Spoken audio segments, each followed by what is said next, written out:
India Legal presents Courts Roundup.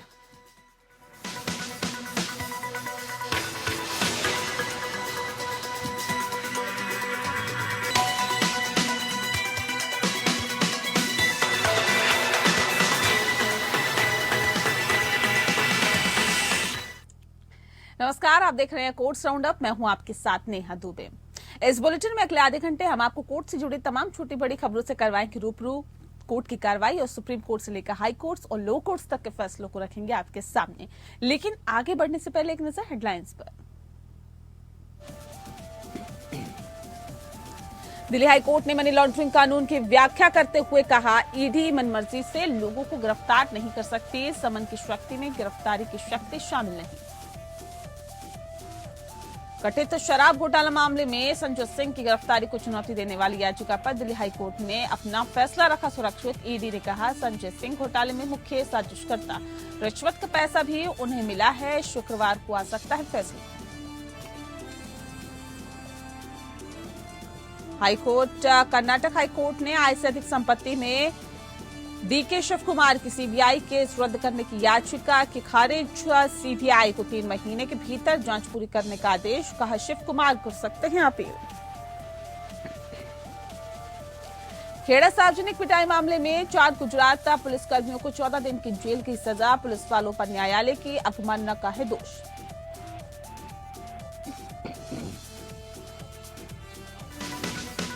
India Legal presents Courts Roundup.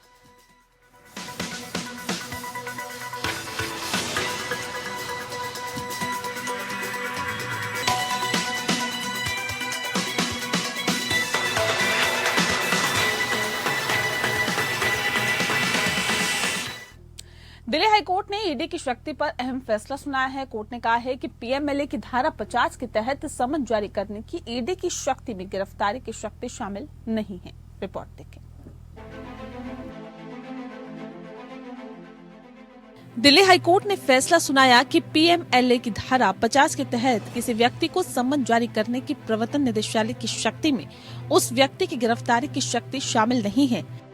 Justice Anoop Jairam भंबानी ने कहा कि गिरफ्तारी की शक्ति पीएमएलए की धारा 50 में स्पष्ट रूप से अनुपस्थित है, जो ईडी अधिकारियों को किसी भी व्यक्ति को गिरफ्तार करने का अधिकार देती है, बशर्ते कि वह उसमें उल्लिखित शर्तों को पूरा करते हों। अदालत ने कहा कि पीएमएलए की धारा 50 के तहत किसी व्यक्ति को समन जारी करने और दस्तावेजों के उत्पादन और बयान दर्ज करने की आवश्यकता की शक्ति, जो सिविल अदालत की शक्तियों के समान है, किसी व्यक्ति को गिरफ्तार करने की धारा 19 के तहत शक्ति से अलग है। हालांकि पीएमएलए की धारा 19 ईडी के नामित अधिकारियों को किसी भी व्यक्ति को गिरफ्तार करने का अधिकार देती है, जो उस प्रावधान में उल्लेखित शर्तों को पूरा करने के अधीन है। लेकिन ये स्पष्ट है कि गिरफ्तारी की शक्ति धारा 50 में नहीं है और न ही पीएमएलए की धारा 50 के तहत जारी किए गए सम्मन का स्वाभाविक परिणाम का कोई मतलब है। जस्टिस भंबानी ने कहा कि पीएमएलए की धारा 19 और 50 दो अलग और विशिष्ट प्रावधान है और एक के तहत शक्तियों के प्रयोग को इस आशंका पर नहीं रोका जा सकता कि इससे दूसरे के तहत शक्तियों का प्रयोग हो सकता है। अदालत ने 2020 में ईडी द्वारा दर्ज ECIR रद्द करने की मांग करने वाली आशीष मित्तल नामक व्यक्ति की याचिका खारिज करते हुए ये टिप्पणी की। मित्तल ने उक्त ECIR से निकलने वाली सभी कार्रवाई पर रोक लगाने की मांग की है। ऐसा तब हुआ जब मित्तल को 21 अगस्त को ईडी के सामने पेश होने के लिए सम्मन जारी किया गया। ये उनका मामला था कि उन्हें इस बात की प्रबल आशंका थी कि उन्हें अवैध रूप से हिरासत में लिया जाएगा या गिरफ्तार किया जाएगा और बलि का बकरा बनाया जाएगा। उन्होंने कहा कि उन्हें ECIR की कॉपी नहीं दी गई। ये देखते हुए कि ECIR अदालत के समक्ष नहीं है और न ही मित्तल कानून के अनुसार इसकी कॉपी दिए जाने के हकदार है, जस्टिस भंबानी ने कहा कि जाहिर तौर पर ऐसा कोई तरीका नहीं है कि जिस आधार पर रद्द करने की मांग की गई है उसका आकलन और मूल्यांकन किया जा सके। Bureau report, APN।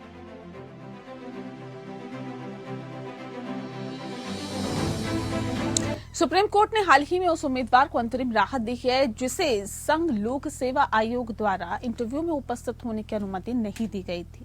यूपीएससी ने उसके आर्थिक रूप से कमजोर वर्ग या ईडब्ल्यूएस श्रेणी प्रमाण पत्र को स्वीकार नहीं किया था और उसकी उम्मीदवारी खारिज कर दी थी। कोर्ट ने यूपीएससी का नोटिस जारी किया और साथ ही साथ याचिकाकर्ता को यूपीएससी ईडब्ल्यूएस माफ कीजिएगा ईएसई इंजीनियरिंग सेवा परीक्षा 2022 के पर्सनालिटी टेस्ट में उपस्थित होने की अनुमति देने का निर्देश दिया। इस बीच उनके नतीजे सुनवाई की अगली तारीख 20 नवंबर तक सील बंद लिफाफे में रखे जाएंगे। जस्टिस सीमा कोहली और जस्टिस एहसानुद्दीन अमानुल्लाह की पीठ भारत के संविधान के अनुच्छेद 32 के तहत रिट याचिका पर सुनवाई कर रही थी, जिसमें ईडब्ल्यूएस कैटेगरी सर्टिफिकेट पर यूपीएससी द्वारा याचिकाकर्ता की उम्मीदवारी की अस्वीकृति को चुनौती दी गई थी। मामला यूपीएससी इंजीनियरिंग सेवा परीक्षा 2022 के लिए आर्थिक रूप से कमजोर वर्ग श्रेणी के उम्मीदवार की पात्रता के संबंध में है। याचिकाकर्ता ने 14 सितंबर 2022 को जारी परीक्षा नोटिस के बाद ईएसई 2022 के लिए आवेदन किया। नोटिस में निर्दिष्ट किया गया कि ईडब्ल्यूएस कैटेगरी के लिए आवेदन करने वाले उम्मीदवारों के पास आवेदन की अंतिम तिथि जो 4 अक्टूबर 2022 थी तक निर्धारित प्राधिकारी द्वारा जारी आय और संपत्ति सर्टिफिकेट होना चाहिए। ईडब्ल्यूएस कैटेगरी से संबंधित याचिकाकर्ता ने दावा किया कि उसने समय सीमा से पहले आवेदन किया। परिणाम घोषित होने पर याचिकाकर्ता को सफल पाया गया। ताकि आपको बता दें कि हालांकि याचिकाकर्ता को तब झटका लगा जब यूपीएससी ने 18 सितंबर 2023 के पत्र का हवाला देते हुए पर्सनालिटी टेस्ट के लिए उसका नाम शामिल करने से इनकार कर दिया। यूपीएससी के अनुसार याचिकाकर्ता ने 7 फरवरी 2023 और 16 अगस्त 2023 को ईएसई 2023 के लिए ऑनलाइन आवेदन की अंतिम तिथि के बाद आय और संपत्ति सर्टिफिकेट जमा किया था, जो 4 अक्टूबर 2022 निर्धारित की गई थी।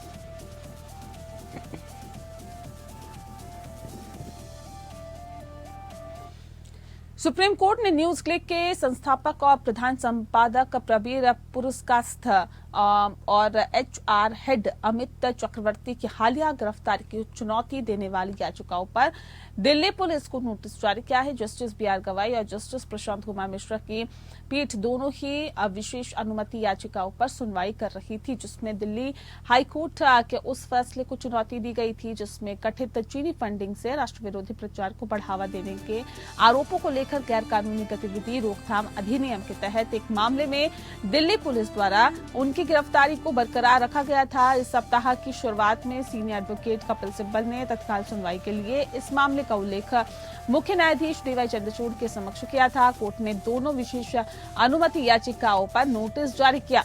हालांकि शुरुआत में उसने मामले की सुनवाई 3 सप्ताह बाद करने का निर्देश देने की योजना बनाई थी, लेकिन सीनियर एडवोकेट कपिल सिब्बल के अनुरोध पर अदालत अंततः 30 अक्टूबर को सुनवाई निर्धारित करने पर सहमत हो गई।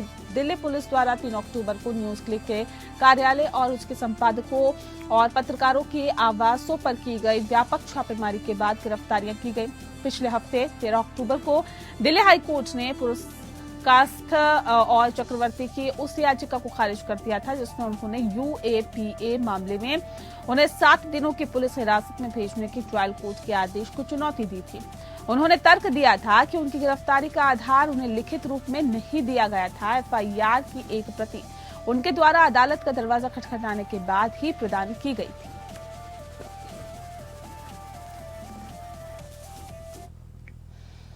वहीं दिल्ली के नई शराब नीति घोटाला मामले में गिरफ्तार आम आदमी पार्टी से राज्यसभा सांसद संजय सिंह की ईडी द्वारा गिरफ्तारी को चुनौती देने के मामले में सुनवाई हुई है। दिल्ली हाईकोर्ट में ईडी ने संजय सिंह की अर्जी का विरोध करते हुए कहा कि संजय सिंह अब न्यायिक हिरासत में ऐसे हैं कि उनकी याचिका का अब कोई औचित्य नहीं रह जाता है। ईडी ने मनी लॉन्ड्रिंग एक स्वतंत्र अपराध है और इसकी गतिविधि किसी भी रूप में हो सकती है। ये जरूरी नहीं कि आप मुख्य अपराध में शामिल ही हो। मामले में गवाह दिनेश अरोड़ा ने अपने बयान में कहा कि संजय सिंह ने मनीष सिसोदिया से उनकी मुलाकात कराई और जहां तक चार्जशीट के नाम का मामला है।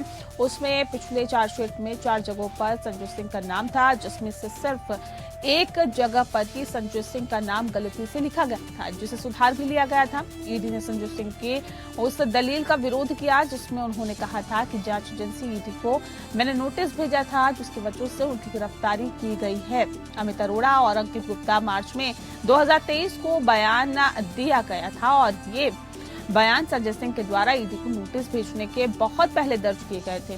ईडी ने कहा कि शराब घोटाले में संजय सिंह की संलिप्तता केस में काफी पहले ही सामने आ गई थी, जबकि उसका कहना है कि एजेंसी को नोटिस भेजने की वजह से उनको गिरफ्तार किया गया। एएसजी ने कहा कि जांच के दौरान ये पता चला है कि संजय सिंह घोटाले में मुख्य साजिशकर्ता है, रिश्वत वसूलने की साजिश का हिस्सा रहे हैं और उन्होंने अपराध की आय प्राप्त की है। ईडी की तरफ से दावा किया गया कि संजय सिंह की पहुंच ईडी कार्यालय तक थी। तलाशी के दौरान ईडी ऑफिस के अंदर से बयानों की ली फोटो मिली है। ईडी के इस दावे का विरोध करते हुए सिंह के वकील ने कहा कि बयान से पहले ही पब्लिक डोमेन में था और वह ईडी की शिकायत का हिस्सा था। कोर्ट ने पूछा कि तर्क है कि याचिकाकर्ता के कब्जे से बरामद बयान का महत्व खत्म हो जाएगा, क्योंकि ये ईडी कार्यालय के अंदर की एक मेज पर मिले बयान की फोटो थी। जवाब में एएसजी ने कहा कि वह फोटो दस्तावेज दाखिल करने से पहले ली गई थी। हालांकि दिल्ली हाई कोर्ट ने दोनों पक्षों की दलील सुनने के बाद अपना फैसला सुरक्षित रख लिया। मामले की सुनवाई के दौरान हाई कोर्ट ने संकेत दिए थे कि शुक्रवार को वह मामले पर अपना फैसला सुना सकती है। खेड़ा में पिछले साल नवरात्रि के दौरान एक गरबा कार्यक्रम में पथराव के आरोपियों की पुलिस द्वारा की गई सार्वजनिक पिटाई के मामले में कोर्ट ने फैसला सुना दिया है। कोर्ट ने आरोपी चारों पुलिसकर्मियों को दोषी मानते हुए 14 दिन की सजा सुनाई है। कोर्ट ने कहा है कि इस तरह कानून को हाथ में लिया गया और पुलिस के इस प्रकार के व्यवहार से पीड़ितों की मानसिक प्रताड़ना हुई है। कोर्ट की अवमानना करने के कारण चारों आरोपियों को सजा सुनाई गई है। साथ ही 2000 रुपए का दंड भी लगाया गया है। कोर्ट ने कहा है कि हमें ये फैसला देने पर दुख है कि हम कानून से बंधे हुए हैं। हाई कोर्ट ने सुनवाई के दौरान कहा है कि सरेआम पिटाई के मामले में पुलिसकर्मियों ने सुप्रीम कोर्ट की गाइडलाइन का उल्लंघन किया है। हाई कोर्ट ने एक आदेश का जिक्र करते हुए कहा था कि हिरासत में लेने और आरोपी के साथ पुलिस के बर्ताव से जुड़ी डीके बसु गाइडलाइन का उल्लंघन किया गया है।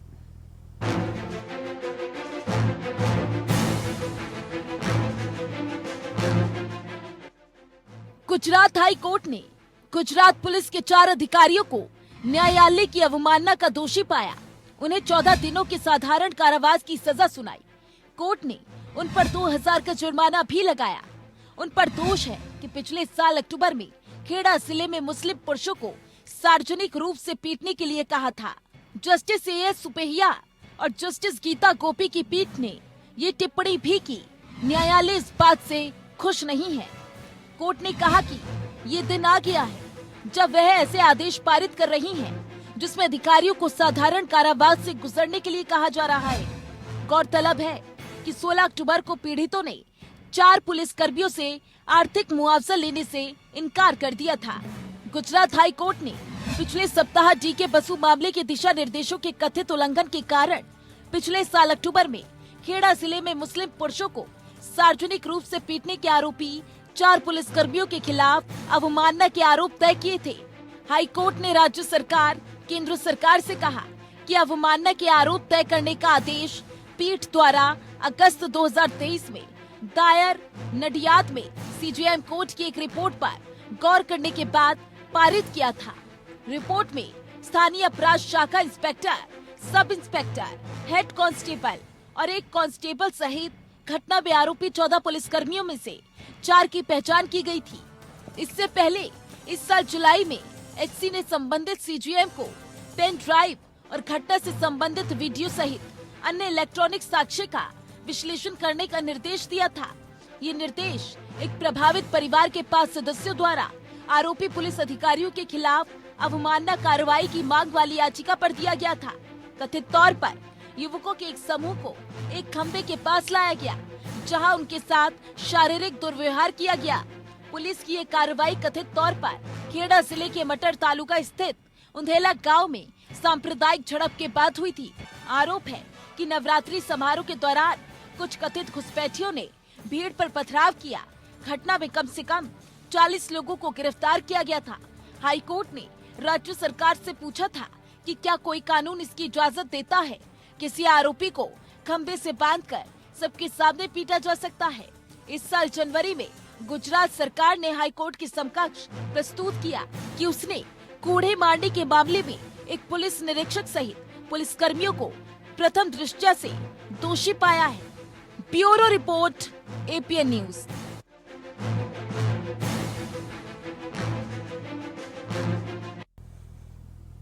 वहीं कर्नाटक उच्च न्यायालय ने गुरुवार को आय से अधिक संपत्ति के मामले में सीबीआई द्वारा उनके खिलाफ दर्ज की गई एफआईआर को रद्द करने के लिए कर्नाटक के उप मुख्यमंत्री और कांग्रेस नेता डीके शिव कुमार द्वारा दायर याचिका को खारिज कर दिया है। न्यायाधीश ने कहा है कि डीके शिव कुमार ने अत्यधिक देरी के बाद याचिका दायर की थी। कोर्ट ने आगे कहा कि सीबीआई की अधिकांश जांच पूरी हो चुकी है। अदालत ने स्पष्ट किया है कि अगर डीके शिव कुमार को कोई शिकायत है तो जांच पूरी होने और मामले में अंतिम रिपोर्ट सीबीआई को द्वारा सौंपे जाने के बाद वह मामले को रद्द करने की याचिका के साथ ही फिर से अदालत का दरवाजा खटखटाने के लिए स्वतंत्र है। न्यायाधीश ने आगे कहा कि जांच पूरी करने में किसी भी देरी के बारे में किसी भी चिंता का समाधान जांच के लिए समय सीमा तय करके किया जा सकता है। न्यायमूर्ति नटराजन ने फैसले की तारीख में 3 महीने के भीतर जांच पूरी करने के लिए सीबीआई को आदेश दिया। न्यायमूर्ति नटराजन ने सीबीआई जांच पर उच्च न्यायालय की पूर्व अंतिम रोक भी हटा दी है। डीके शिव कुमार के खिलाफ एफआईआर 3 अक्टूबर 2020 को दर्ज की गई थी, जिसमें आरोप लगाया गया था कि 2013 से 2018 तक उनकी संपत्ति में बेतहाशा वृद्धि हुई है। एफआईआर के अनुसार डीके शिव कुमार और उनके परिवार के पास अप्रैल 2013 में 33 करोड़ 92 लाख रुपए की चल और अचल संपत्ति थी। 30 अप्रैल 2018 तक उनकी संपत्ति 162 करोड़ 53 लाख की हो गई। इस साल 20 अप्रैल को उच्च न्यायालय ने मामले में सीबीआई जांच की मंजूरी देने के राज्य सरकार के फैसले के खिलाफ शिव कुमार की याचिका खारिज कर दी थी। इस आदेश को शिव कुमार ने मुख्य न्यायाधीश पीवी बराले और न्यायमूर्ति एमजीएस कमल की उच्च न्यायालय की खंडपीठ के समक्ष चुनौती दी, जिन्होंने सीबीआई जांच पर अंतरिम रोक लगाने का आदेश दिया। खंडपीठ के रोक के आदेश के बाद में सीबीआई ने उच्चतम न्यायालय में चुनौती दी। हालांकि शीर्ष अदालत ने रोक में हस्तक्षेप करने से इनकार कर दिया और इसके बजाय उच्च न्यायालय को मामले में अपील और संबंधित मामलों का शीघ्र निपटान करने का निर्देश भी दिया।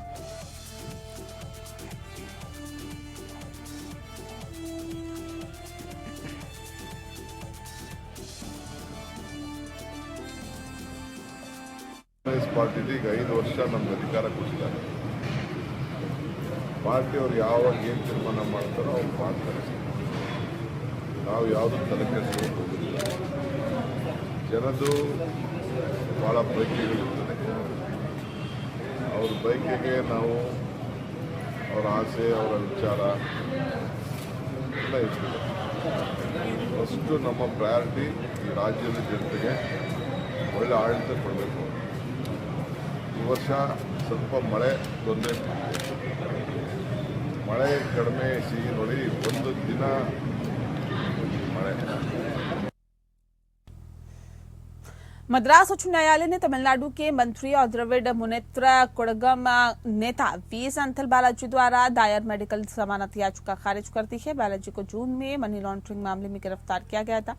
न्यायमूर्ति जी जयचंद्रन ने मेडिकल जमानत याचिका खारिज करते हुए कहा कि इस बात की पूरी संभावना है कि जमानत पर बाहर आने के बाद बालाजी गवाहों को प्रभावित करने की कोशिश कर सकते हैं। उच्च न्यायालय ने कहा कि दोनों पक्षों के निर्णयों की पंक्ति पर विचार किया गया। याचिकाकर्ता की स्वास्थ्य रिपोर्ट से ऐसी चिकित्सा स्थिति नहीं प्रतीत होती है जिसका ध्यान तभी रखा जा सकता है जब उसे जमानत पर रिहा किया जाए। इसके अलावा उनका पिछला आचरण, बिना पोर्टफोलियो के मंत्री के रूप में उनकी वर्तमान स्थिति और उनके भाई अशोक कुमार की अनुपस्थिति के साथ साथ आयकर अधिकारियों पर हमला सभी कुल मिलाकर निष्कर्ष देते हैं कि अगर जमानत पर रिहा किया जाता है तो वह प्रत्यक्ष और अप्रत्यक्ष रूप से गवाहों को प्रभावित करेगा या उन्हें डराएगा।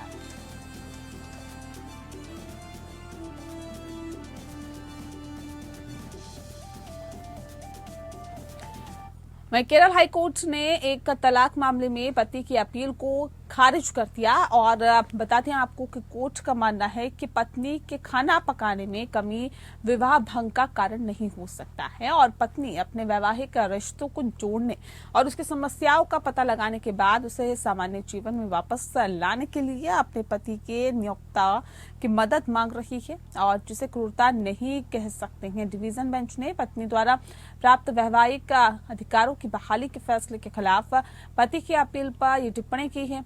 पति का मानना है कि उसकी शादी भावनात्मक और व्यवहारिक रूप से खत्म हो चुकी है। पति पत्नी 10 वर्षों से साथ नहीं और पति ने अपनी पत्नी पर अपमानजनक बयान भी करने का आरोप लगाया है। साथ ही साथ कहा है कि पत्नी ने नियोक्ता या एम्प्लॉयर से शिकायत की है। बता दें आपको कि खाना बनाना भी नहीं आता, ये कहा गया है पत्नी को कि खाना नहीं बनाना आता। मजिस्ट्रेट कोर्ट में शिकायत दर्ज कराने का पति ने आरोप लगाया था। पत्नी ने किया सभी आरोपों से इनकार। साथ ही साथ प्रतिवादी पत्नी ने अपनी सफाई में पति के व्यवहार में परिवर्तन को जिम्मेदार ठहराया है और साथ ही कहा है कि संदेह के चलते किया था नियोक्ता को ईमेल। पति पत्नी 2013 से रह रही हैं अलग।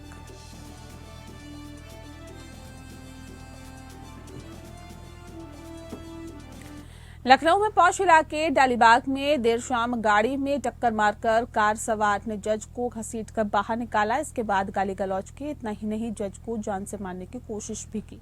पूरे मामले में जज ने हजरतगंज थाना में शिकायत दर्ज करा दी है। बिटला पैलेस में अपर जिला एवं सत्र न्यायाधीश विशेष न्यायाधीश पॉक्सो एक्ट आशुतोष कुमार सिंह का आवास है। जज आशुतोष कुमार सिंह के मुताबिक मंगलवार देर शाम करीब 8 बजे वे अपने घर से अपनी कार से बाहर निकले थे। बटला पैलेस में अपर जिला एवं सत्र न्यायाधीश विशेष न्यायाधीश पॉक्सो एक्ट आशुतोष कुमार सिंह का आवास है। जज आशुतोष कुमार सिंह के मुताबिक मंगलवार देर शाम करीब 8 बजे वह घर से अपनी कार से बाहर निकले थे। मामले की जांच की जा रही है। आसपास लगे सीसीटीवी कैमरों की जांच में सहायता ली जा रही है।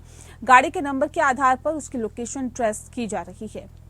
थाना हजरतगंज पर श्री आशुतोष कुमार सिंह, जो वर्तमान में लखनऊ में एडीजे के पद पर कार्यरत हैं, उनके द्वारा आज यानी 18/10/2023 को एक लिखित तहरीर दी गई, जिसमें उनके द्वारा बताया गया कि दिनांक 17/10/2023 यानी कल शाम को लगभग 7:40 पर जब वो अपने आवास से अपने निजी वाहन से कहीं बाहर जा रहे थे, तब एक गाड़ी के साथ उनकी गाड़ी की टक्कर हुई और टक्कर को ही लेकर आपस में वाद विवाद और मारपीट और अभद्रता जो है, जो गाड़ी में सवार व्यक्ति था उसके द्वारा किया गया। इस संबंध में जो कल की घटना है, जिसकी सूचना आज उनके द्वारा दी गई है, उसमें उनकी लिखित तहरीरी सूचना पर सुसंगत धाराओं में अभियोग पंजीकृत किया जा रहा है। साथ ही साथ जिस गाड़ी के द्वारा टक्कर की गई और बाद में जो गाड़ी चालक है उसके द्वारा अभद्रता और मारपीट की गई, उस गाड़ी का जो नंबर तहरीर में दिया गया है उसको भी ट्रेस किया जा रहा है। इसके साथ ही जो मौके का सीसीटीवी फुटेज है उसका भी हमारे द्वारा अवलोकन किया जा रहा है। और चलिए इसी के साथ कोर्ट्स राउंडअप में इतना ही। मुझे दीजिए इजाजत। नमस्कार। India Legal presents Courts Roundup.